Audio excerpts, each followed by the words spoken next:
네, 안녕하세요. 이번 첫 번째 강의는 딥러닝 소개입니다. 강의 목차는 다음과 같습니다. 우리의 학습 목표는 첫 번째로 복잡한 수식 없이 엔비디아 제슨 나노 개발 보드 위에 딥러닝을 쉽게 접근해 보기입니다. 두 번째로는 누가 신층 학습, 즉 딥러닝 이론을 창시하였는가 합니다. 그리고 세 번째는 기계학습과 딥러닝의 기본 개념 다루겠습니다.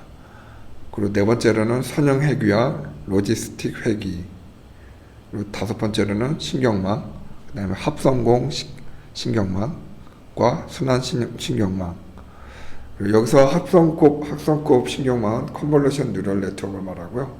여기서 이제 순환 신경망은 리커런트 뉴럴 네트워크를 말합니다. 그리고 보통 이제 CNN 같은 경우에는 이제 이미지 인식 쪽에 많이 쓰이고 있고, 그 다음에 RNN 같은 경우는 이제 음성 인식 알고리즘에 많이 쓰이고 있고요. 혹은 NLP 쪽도 RNN에 많이 쓰이고 있습니다. 그리고 기계학습의 응용, 마지막으로 제슨 나노 위에 머신러닝과 딥러닝 프레임워크를 사용하기입니다. 예를 들면 텐서플로우, 케라스, 사이클런, 파이토치 설치하고 이제 사용해 보기입니다.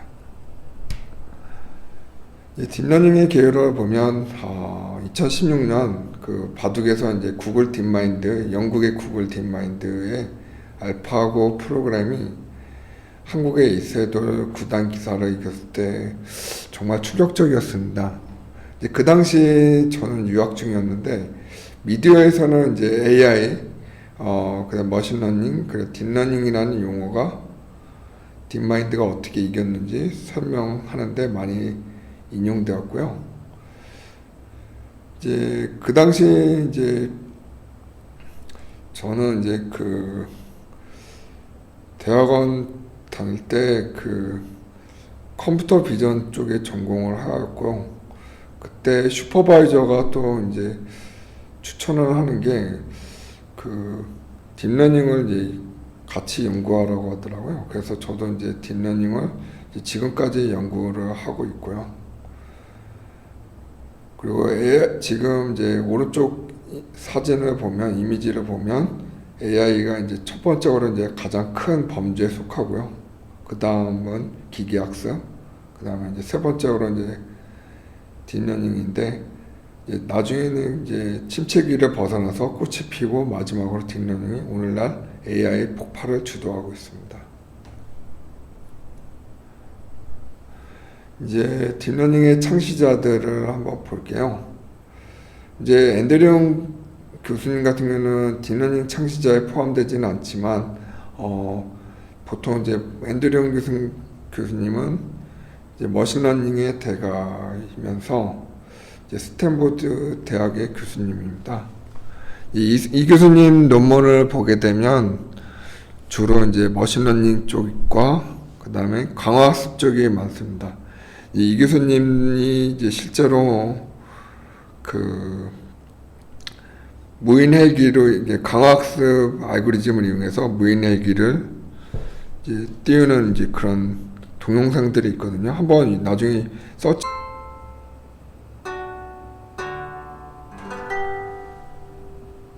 This program is brought to you by Stanford University. Please visit us at stanford.edu.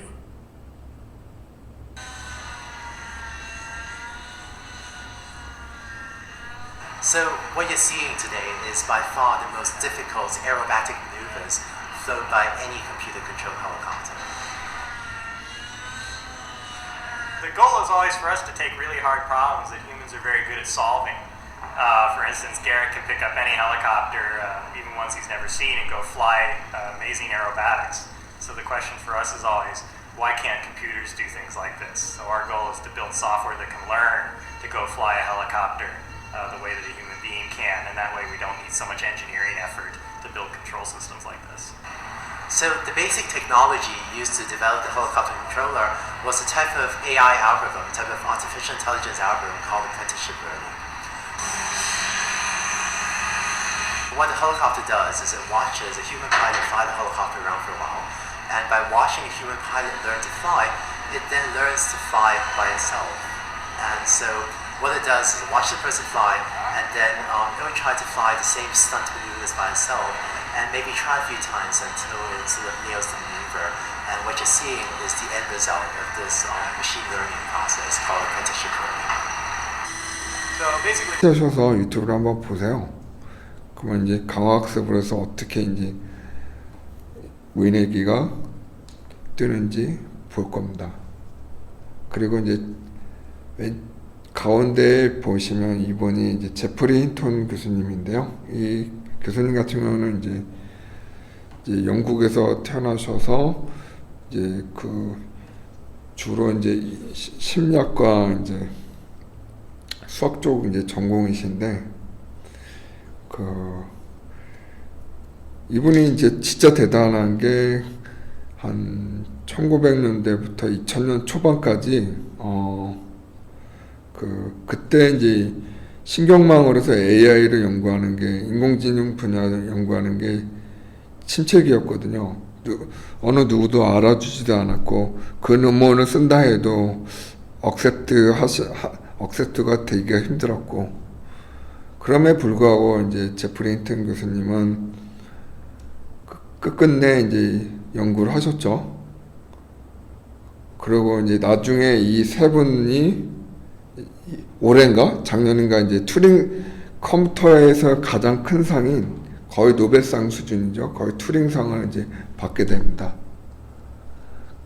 이 세 분이 모여서 최근에 2, 3년 전에 낸 논문이 이제 딥러닝 리뷰고요. 그리고 이분들이 없었다면 딥러닝이라는 용어가 없었고요. 그리고 이제 제프리 힌톤, 조슈아 벤지오, 얀 레쿤이 딥러닝의 핵심 창시자들이고 얀 레쿤 교수님은 이제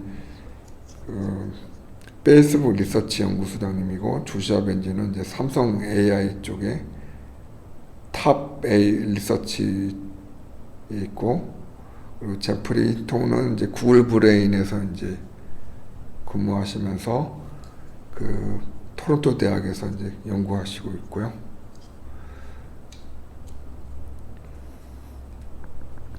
이제 기본 개념으로 들어가면 머신러닝이 무엇일까요, 여러분? 소프트웨어입니다. 혹은 알고리즘입니다. 이제 뻔한 얘기지만 머신러닝은 기계학습이라고 부르고요. 이제 1959년도에 아서 사무엘이라는 사람이 그 용어를 정리했는데 그 용어가 의도적인 프로그램, 여러분의 이제 어떤 프로그램 코드가 없이 기계 즉 컴퓨터에게 학습 능력을 부여하는 것을 말합니다. 그리고 이제 딥러닝이 무엇일까요? 그것도 마찬가지로 소프트웨어 혹은 알고리즘입니다. 한국말로는 이제 심층 학습이라고 부르고요. 그리고 신경망 층수가 2개 이상을 의미하고 있고, 이제 많은 분들이 헷갈려 하시는 분이 있는데, 머신러닝과 딥러닝을 어떻게 구별하냐? 그거는 이제 딥러닝 층수를 말하는데, 딥러닝은 층수가 2개 이상을 말하는 거고, 머신러닝은 2개 이하. 이제 머신러닝에도 신경망이 있습니다. 그래서 오른쪽으로 보시면 가장 큰 범주에 속하는 게 이제 전체 포괄되어 있는 게 인공지능이고, 그 다음은 머신러닝, 그 다음 그 작은 범주에 속한 딥러닝이고요. 요새 이제 핫한 분야. 이제 기계학습의 이제 종류가 있는데요. 보통 이제 세 종류로 이제 분류가 되는데, 첫 번째로는 지도학습, 이제 슈퍼바이즈드 러닝이라고 하죠. 그리고 이제 쉽게 얘기하면 이름표 입력과 함께 기계가 학습하는 것을 말합니다. 그리고 두 번째로는 이제 비지도 학습인데요. 다른 말로는 이제 자율학습 혹은 unsupervised learning. 이제 이름표 입력 없이 기계가 자율학습하는 걸 말합니다. 이제 최근에는 이제 이 분야가 이제 많이 활발한데요. 그 하나가 이제 겐이라고 합니다. 겐. 이 겐이 뭐냐면 제네레이티브 뉴럴 네트워크인데요. 이게 이제 하나의 예를 들면 어떤 사람 이미지 수만 개의 이미지를 트레이닝을 해갖고 이제 가짜 샘플과 이제 진짜 샘플을 이제 비교를 해서 가장 이제 좋은 모델을 만들어내는 거거든요. 그래서 이제 가상의 이제 인공 인물도 만들어내고 최근에는 이제 웹 쪽에 이제 상용화에도 많이 쓰이고 있고요. 이제 많이 활발하고 있습니다. 그리고 이제 마지막으로는 광학학습인데요. 온라인 수행 중심에서 선택 가능한 이제 행동 중에서 그 보상을 최대화하는 행동 혹은 이제 행동 순서를 선택하는 방법입니다. 이제 그 딥마인드에서 많이 쓰는 알고리즘이죠. 가장 핫한 이슈. 혹은 이제 자율주행차에도 많이 쓰이고 있고요.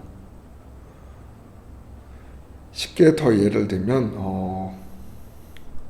어떤 이제 개 조련사가 어떤 타스크 목적을 달성할 때마다 개한테 치즈를 주고요. 그 어떤 타스크를 달성하지 못하면 개한테 이제 보상을 주지 않는 거죠. 그래서 이 보상을 주면서 개가 그 타스크의 이제 훈련이 더 잘 되는 거죠. 학습 능력이 이제 더 잘 되는 거죠. 이런 원리를 거랑 비슷하다고 볼 수가 있고요. 이제 다음 페이지로 가면 슈퍼바이드 러닝, 즉 지도학습의 예인데요. 지금 사진에는 이제 4개의 이름표가 있습니다. 4개의 레이블과 그다음 비주얼 카테고리의 이러한 트레이닝 세트를 훈련 집합이라고 하는데요.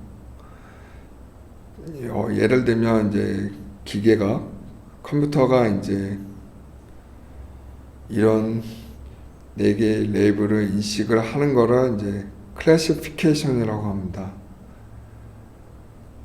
그래서 그 전에 고양이라는 이제 이미지를 5만 개가 모아져 있고, 그리고 강아지 즉 개도 5만 개가 모아져 있고, 머그잔도 그다음에 모자도 이런 게 5만 개 데이터를 이제 트레이닝을 해서 다 레이블을 줘놓고요.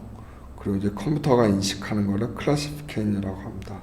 한번 들어보면 이게 유명한 이제 교육 강좌인데요. 스탠포드 대학의 이제 CS231N이라는 이제 Convolutional Neural Networks for Visual Recognition 유명한 강의고요. 여기서도 보면 이제 컨볼루션 뉴럴 네트워크에 대해서 많이 나오고 있고, 주로 여기 슈퍼바이저 교수가 페이페이리 교수님이거든요. 유명한 여자 교수님인데, 이 지도하에 이미지를 한 5만 개를 모은 거로 유명한 교수님인데, 이제 학생들하고 같이 보면 에어플레인, 새, 고양이, 사슴.